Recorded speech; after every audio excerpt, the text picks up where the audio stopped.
What up, y'all? It's your boy, Mr. Downtown Melo. You're listening to the Entertainment Report on iHeartRadio, live from Dubai for Monday, July 17th, 2017, delivering some major stories and trends going on in the world of entertainment and beyond. You can follow the show on Facebook, Twitter, or Instagram. Facebook.com/The Entertainment Report with Ray Melo. That's RAYMELO. On Twitter at The Answer Report, or on Instagram at The Entertainment Report. You can listen to the show anytime you want on iHeartRadio. Just go to iHeart.com or your iHeart phone app, search for The Entertainment Report, and it'll take you to the page. I hope everyone had a fantastic weekend. Hollywood mourned the loss of two movie giants. Martin Landau, the actor who won the Academy Award for Best Supporting Actor for his role as Bela Lugosi in the 1994 movie Ed Wood, has died at the age of 89. TMZ said that the Golden Globe and Oscar winner, who appeared in nearly 200 films and TV shows in his decades-long career, died Saturday at California's UCLA Medical Center after a short hospitalization during which he suffered unexpected complications. The former newspaper cartoonist famously turned down the role of Mr. Spock on Star Trek, but found success in the films Pork Chop Hill, Tucker the Man and His Dream, Crimes and Misdemeanors, City Hall, EdTV, and Rounders, as well as in the TV show Mission Impossible. Landau was 89. And horror master George Romero has died at the age of 77. His manager Chris Rose said in a Facebook post, legendary filmmaker George A. Romero passed away on Sunday, July 16th, listening to the score of The Quiet Man, one of his all-time favorite films, with his wife Suzanne DeRocher Romero and daughter Tina Romero at his side. He died peacefully in his sleep following a brief but aggressive battle with lung cancer, and leaves behind a loving family, many friends, and a filmmaking legacy that has endured and will continue to endure the test of time. The family asked for their privacy to be respected among this time. Among the Bronx natives' credits were include The Night of the Living Dead, Dawn of the Dead, Day of the Dead, Land of the Dead, Diary of the Dead, and Survival of the Dead. Guillermo del Toro, the director, tweeted, "Romero has passed away. Hard to find words right now. The loss is so enormous." Robert Rodriguez said in his post, "Here's to the great George Romero, the man who started it all, a true legend and a huge inspiration. Rest in peace." Comedian and actor Patton Oswalt wrote, "R.I.P. George Romero, zombies yes, but go watch Martin. Teenage isolation mutilated into vampirism, online culture as plague." Ted Raimi wrote, "Goodbye, old bean. It was great to know you. Come back any way you can." And Stephen King added, "Sad to hear my favorite collaborator and good old friend George Romero has died. George, there will never be another like you." Romero was 77 years old. Disney released a snippet of footage of Emily Blunt as Mary Poppins in the upcoming sequel. Mary Poppins returns at the D23 Expo in Anaheim. Blunt and director Rob Marshall also dropped by to chat about the film, which is to open in December 2018. Saturday's 21-second sneak peek showed Blunt in a long blue coat and red hat and gloves, lifting her umbrella as the rain clears and sun comes out. The sequel to the 1964 movie musical Mary Poppins will see the, quote, practically perfect nanny return to visit her former charges, the Banks children, after a family tragedy. Its ensemble also include Lin-Manuel Miranda, Meryl Streep, Angela Lansbury, Emily Mortimer, Colin Firth, Ben Whishaw, Julie Walters, and Dick Van Dyke. Disney screened a 3-minute behind-the-scenes video for Star Wars The Last Jedi at the D23 Expo in Anaheim on Saturday. The footage showed Star Wars icons Mark Hamill and the late Carrie Fisher, as well as John Boyega, Daisy Ridley, Adam Driver, Lupita Nyong'o, Gwendolyn Christie, and Oscar Isaac, whose characters were introduced in The Force Awakens, the 7th movie in the flagship film series. The clip also offered a glimpse at the characters who will be playing by franchise newbies Laura Dern and Benicio del Toro in the 8th chapter. Written and directed by Rian Johnson, The Last Jedi is set for release on December 15th. Fisher, who was seen as Princess Leia in 4 Star Wars blockbusters before she died late last year, said in the weekend's preview video, "It's about family, and that's what's so powerful about it." In a related story, Mark Hamill, Carrie Fisher, along with media mogul Oprah Winfrey, comic book titan Stan Lee, and theater director Julie Taymor were among the artists honored at the Disney Legends Award on Friday. It took place at the D23 Expo ceremony at California's Anaheim Convention Center. Disney Chairman and Chief Executive Officer Bob Iger presided over the 30th edition of the prize presentation. Production is underway on the live-action version of Disney's 1941 animated classic Dumbo. The announcement was made Saturday at the D23 Expo in Anaheim. The Elephant Tale is being directed by Tim Burton and will star Colin Farrell, Michael Keaton, Danny DeVito, Eva Green, Nico Parker, and Philly Hobbins. It will be set for release on March 29, 2019. Burton, Keaton, and DeVito previously worked together on 1992's Batman Returns. Mena Massoud, Naomi Scott, and Will Smith are to star in the live-action remake of 1992's Aladdin, Disney announced Saturday. Massoud will play the title character, Scott will portray Princess Jasmine, and Smith will play the genie. Guy Ritchie is directing the movie, which was penned by John August. Dan Lin is producing. Aladdin is the latest Disney cartoon to receive a live-action makeover following the success of Alice in Wonderland, Maleficent, Cinderella, The Jungle Book, and Beauty and the Beast. A live-action Dumbo project was also announced this weekend at the D23 Expo. Filmmaker John Lasseter hosted a preview showcase of the upcoming Pixar and Walt Disney Animation Studio slate at the D23 Expo. The presentation on Friday included a sneak peek of Ralph Breaks the Internet, Wreck-It Ralph 2, and never-before-seen footage from Coco. Josh Gad sang, and then he and Kristen Bell chatted about their forthcoming short film, Olaf's Frozen Adventure. Lasseter also announced Pixar is working on a new, as-of-yet untitled movie set in a suburban fantasy world, and Samuel L. Jackson, Holly Hunter, and Craig T. Nelson took the stage to discuss the 2018 sequel to their 2004 blockbuster, The Incredibles. Disney released the first trailer for its anticipated time travel thriller, A Wrinkle in Time, on Saturday. The film star Chris Pine is a time-traveling scientist who is kidnapped, prompting his children to come to his rescue. The movie also stars Oprah Winfrey, Reese Witherspoon, Mindy Kaling, and Zach Galifianakis.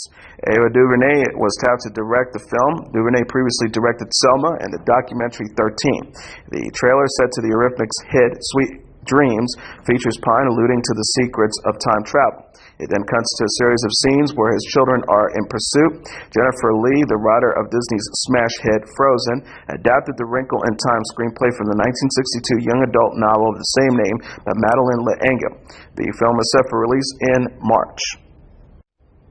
Some people waiting for the Game of Thrones season premiere had to wait a little longer Sunday night as the HBO website crashed during the first 30 minutes of the show. According to the Hollywood Reporter, HBO.com failed to load when the show began, resulting in a simple error page. HBO Now, the cable channel's streaming service, was also down for some viewers. The problems appeared to hit viewers in Latin America the hardest, while U.S. viewers didn't appear to experience widespread outages. A Uruguay-based fan tweeted, "You have one job, hashtag HBO Go, one job, we are a few hours away from hashtag GOT S7 premiere, and you are down already." The HBO servers also went down during the Game of Thrones Season 6 finale. With another iteration of technical difficulties during the cable channel's most popular show, some fans poked fun at HBO. A stuntman injured on the set of AMC's show The Walking Dead last week has died. The coroner of Georgia's Coweta County said John Berknicker died Wednesday night at Atlanta Medical Center, Variety reported. Berknicker died from blunt force trauma, according to the coroner Richard Hawk's office. Berknicker injured his head Wednesday when he fell 25 feet from the balcony onto concrete on the show set in Georgia. AMC has said that they temporarily shut down production on the show's 8th season. The Screen Actors Guild, American Federation of Television and Radio Artists, and the Occupational Safety and Health Administration have launched investigations into Berknicker's death. Berknicker has worked on productions that include Green Lantern, Battleship, Olympus Has Fallen, This Is the End, and 22 Jump Street, according to IMDb. Actress Lucy Liu is set to direct the Season 2 premiere episode of the Netflix drama Marvel's Luke Cage. The 13-episode sophomore season is to begin streaming in 2018. Mike Coulter plays the indestructible title character in the comic book adaptation. The cast also includes Mustafa Shakir, Gabrielle Dennis, Simone Mizik, Rosario Dawson, Alfre Woodard, and Theo Rossi. Liu made her directorial debut with 2011 short film Miana. She has also directed 4 episodes of her own CBS detective drama Elementary. Season 7 of the political thriller Homeland, starring Claire Danes and Mandy Patinkin, is scheduled to begin filming in Central Virginia this fall. The next run of episodes will premiere on the cable network Showtime in 2018.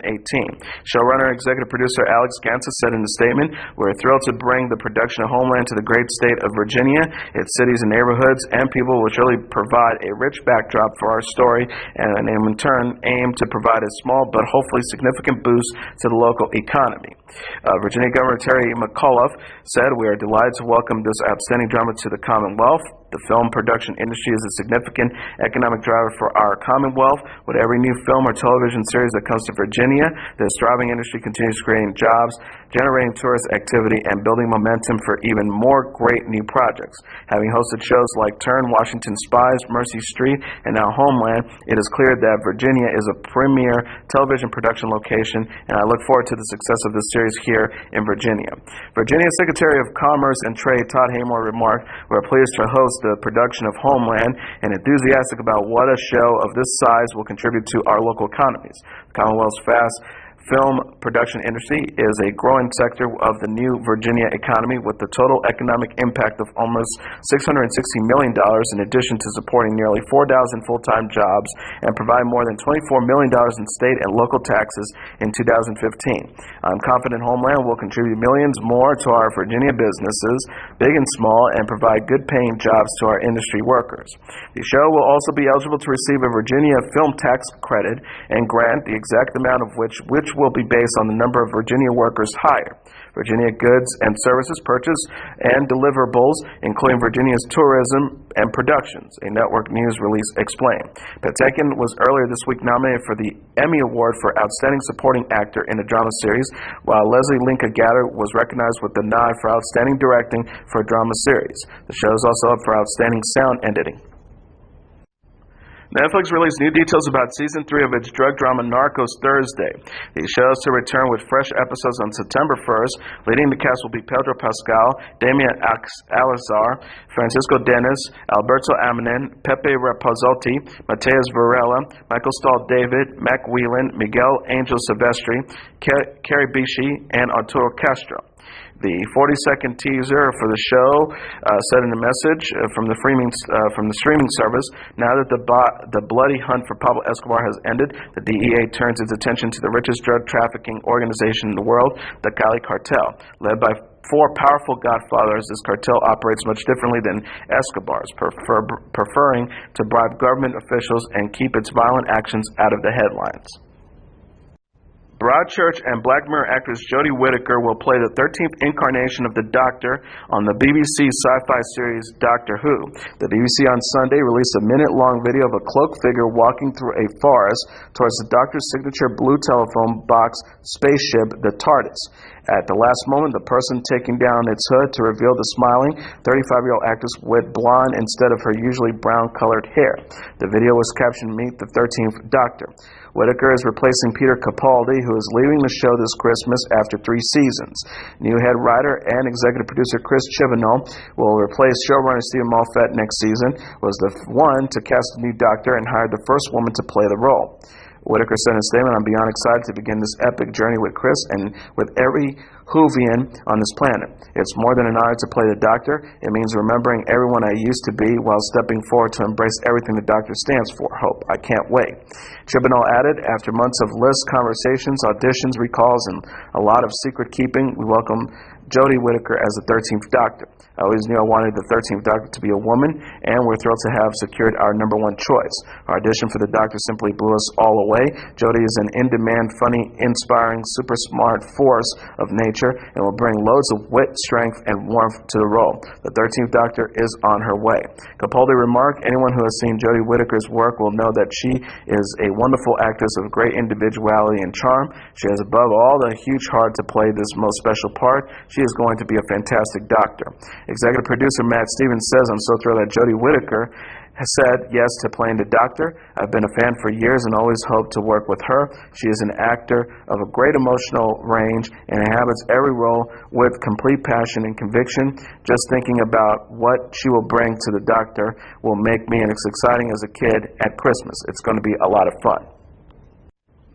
British actress Lily James is to play the younger version of Meryl Streep's character Donna in the sequel to 2008's music blockbuster Mamma Mia. The Hollywood Reporter says James will play the role in flashbacks explaining how the relationships at the heart of the story were formed. Al Parker wrote and will direct Mamma Mia, Here We Go Again, which is set for release on July 28, 2018, deadline noted. The original movie stars include Streep, Pierce Bronson, Amanda Seyfried, Christine Baranski, and Colin Firth have signed on to return. The soundtrack will once again be packed with hit songs by the Swedish pop group ABBA. The first movie was about the three ex-boyfriends and two lifelong girlfriends who arrive on a Greek island for the wedding of Donna's 20-year-old daughter, Sophie, who is dying to know who her father is. James is known for her work in the films Darkest Hour, Baby Driver, Pride and Prejudice, and Zombies and Cinderella, as well as on the television show Downton Abbey. Recording artist Aaron Carter is facing several misdemeanor charges stemming from his arrest in Georgia Saturday night. The Habersham County Sheriff's Office told CNN that the 29-year-old singer was booked on suspicion of driving under the influence and marijuana possession. ABC News reported Carter's girlfriend, Madison Parker, who was a passenger in the car, was charged with possession of marijuana, obstruction of law enforcement officers, and possession of drug-related objects. The younger brother of Backstreet Boys singer Nick Carter is an avid tweeter, but had not addressed his reported address on social media yet. He posted on his account said Saturday afternoon, due to transport issues, Aaron will not make his set time tonight in Kansas City. He promises to come back soon. He apologized to his fans in KC and Mix 93.3. He had an acoustic performance scheduled for Tuesday in Birmingham, Alabama. Aaron Carter has made headlines last month when he was briefly hospitalized after he complained he was being relentlessly body shamed by fans about his weight loss. He said at the time that he had a hiatal hernia, which made it difficult for him to eat, and he is also still mourning the recent death of his father. Rapper DMX was charged this week with tax fraud after the Department of Justice said he avoided to pay $1.7 million in taxes over several years. DMX, whose given name is Earl Simmons, went out of his way to conceal personal wealth from the government, prosecutors said. U.S. Attorney June Kim said in a statement, "For years, Earl Simmons, the recording artist and performer known as DMX, made millions for his chart-topping songs, concert performances, and television shows. But while raking in millions from his hit songs, including his 2003 hit X Gonna Give It To You, DMX didn't give any of it to the IRS. Far from it, DMX allegedly went out of his way to evade taxes, including by avoiding personal bank accounts, setting up accounts in other names, and paying personal expenses largely in cash. The $1.7 million is comprised of taxes owed from 2002 to 2005. The IRS also said from 2010 to 2015, when the IRS was attempting to collect the back taxes, Simmons earned $2.3 million but did not file tax returns in any of those years. Simmons is facing 14-count indictment in federal court in Manhattan. Each count carries at least a maximum 1-year prison sentence. Several of the counts carry a maximum of 5 years sentence. And finally, War for the Planet of the Apes is the #1 movie in North America this weekend after earning $56.5 million in receipts, BoxOfficeMojo.com announced Sunday. Coming in at #2 is Spider-Man Homecoming with $45.2 million, Despicable Me 3 at #3 with $18.9 million, Baby Driver at #4 with $8.8 million, and The Big Sick at #5 with $7.6 million. Rounding up the top tier are Wonder Woman at #6 with $6.9 million, Wish Upon at #7 with $5.6 million, Cars 3 at #8 with $3.2 million, Transformers The Last Night at #9 with $2.8 million, and The House at #10 with $1.8 million. And as your entertainment report for Monday, July 17th, 2017, I'm your host, Mr. Downtown Melo. I'll be back tomorrow to deliver some major stories and trends going on in the world of entertainment and beyond. You can follow the show on Facebook, Twitter, or Instagram, facebook.com/The Entertainment Report with Ray Melo, that's RAYMELO, on Twitter at The Enter Report, or on Instagram at The Entertainment Report. You can listen to this episode or any previous episodes of The Entertainment Report anytime you want on iHeartRadio. Just go to iHeart.com or your iHeart phone app, search for The Entertainment Report, and it'll take you to the page. Good night, and God bless you all.